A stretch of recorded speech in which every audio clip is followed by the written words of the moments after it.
Pada perayaan Tahun Baru Imlek, para petani buah naga di Magelang, Jawa Tengah kebanjiran pesanan. Mereka bahkan kewalahan untuk memenuhi pesanan dari konsumen. Tingginya permintaan buah naga dirasakan para petani di Desa Tukmas, Kecamatan Secang, Kabupaten Magelang. Permintaan dari konsumen seperti dari Malang, Surabaya, Jakarta, dan Samarinda meningkat 90%. Bahkan konsumen dari Jakarta dan Bandung datang langsung untuk membeli buah naga. Meningkatnya permintaan membuat harga buah naga naik menjadi Rp25.000 per buah. Padahal di hari biasa, buah naga dijual Rp17.000 hingga Rp20.000 per buah. Menurut kepercayaan umat Buddha, buah naga dipercaya sebagai buah dewa yang bisa membawa berkah. Oleh karena itu, buah naga laris manis menjelang dan saat Tahun Baru Imlek.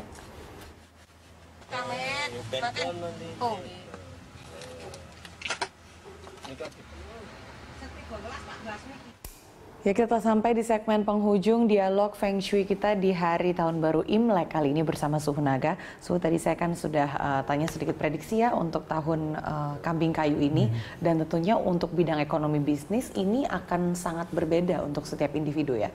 Betul. Mungkin kalau saya contohkan Mbak Amanda Sionya apa?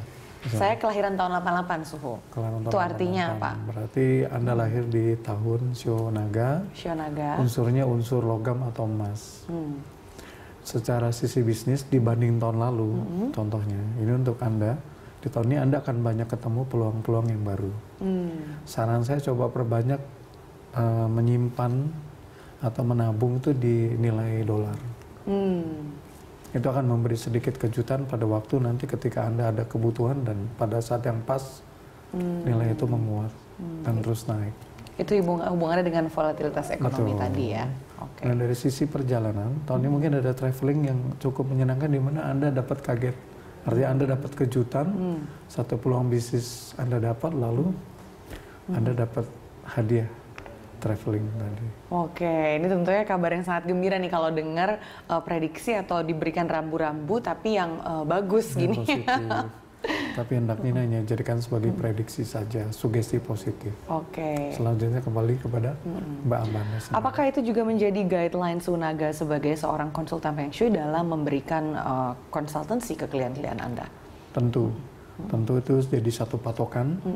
Dan ada sisi lain, saya juga bergerak kadang-kadang secara patokan, tapi juga saya menyesuaikan juga dengan musim di Indonesia. Jadi ada perpaduan. Tidak mutlak bahwa harus ikut tradisi dari Feng Shui Tiongkok. Boleh nih, menarik nih, saya gali lebih dalam.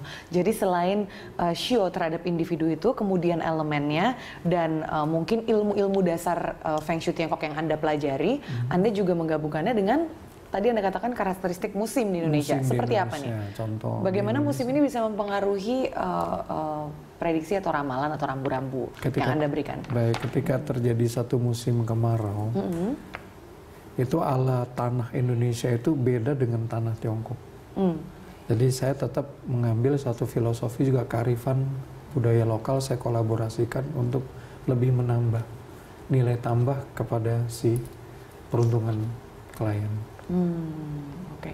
Suhu, kita kan sebagai orang yang mungkin mencari konsultasi Feng Shui ke Anda, tidak selalu mendengar kabar yang menyenangkan. Kadang-kadang juga ada peringatan untuk lebih was-was, atau mungkin kalau buat orang yang tahunnya baik, banyak berita gembira seperti itu.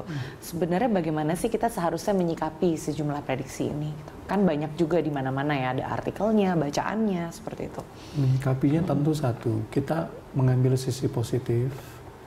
Kedua, ketika terjadi satu prediksi yang mungkin agak buruk atau membuat kita jatuh mental, tentunya ingat, kita ini kan umat beragama. Ada dua hal yang tidak bisa melawan. Artinya ada dua hal yang bisa merubah. Satu yang menjadi buruk menjadi baik apa?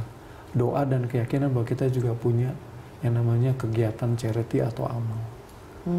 Iman kepada Tuhan lewat doa, lalu perbuatan nyatanya adalah apa? Amal atau charity kepada sesama maupun kepada lingkungan dan alam sekitar kita. Ini akan menyeimbangkan setiap energi buruk yang mungkin prediksi mengatakan Anda atau siapapun buruk di tahun ini. Itulah penangkalnya ya, Itulah Suhu ya. penangkalnya. Kalau mungkin ada suatu bacaan yang kurang baik di suatu waktu untuk suatu individu, penangkalnya adalah iman dan kepercayaan terhadap Tuhan Yang Maha Kuasa dan juga charity atau Betul. amal terhadap sesama. Lalu ambillah satu pernyataan atau prediksi itu menjadi, misalnya kalau buruk, diambil sisi hikmah positifnya. Menjadi satu rambu saja. Pernah nggak Suhu kemudian meramalkan sesuatu yang buruk dan kemudian benar-benar terjadi? Pernah. Tetapi sekali lagi itu kembali kepada si individu dan bagaimana dia menyikapi prediksi itu.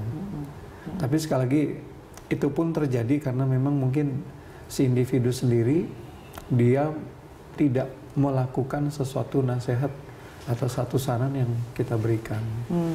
Oke, karena selain konsultasi juga ada cara-cara untuk mengakalinya bagaimana ya. Baik, Suhu Naga, terima kasih sudah berbagi informasi di hari yang berbahagia ini. Semoga tahun baru Imlek bisa membawa prosperity fortune buat kita semua. Terima kasih. Pemirsa, demikian dialog Lunch Talk di tahun baru Imlek kali ini.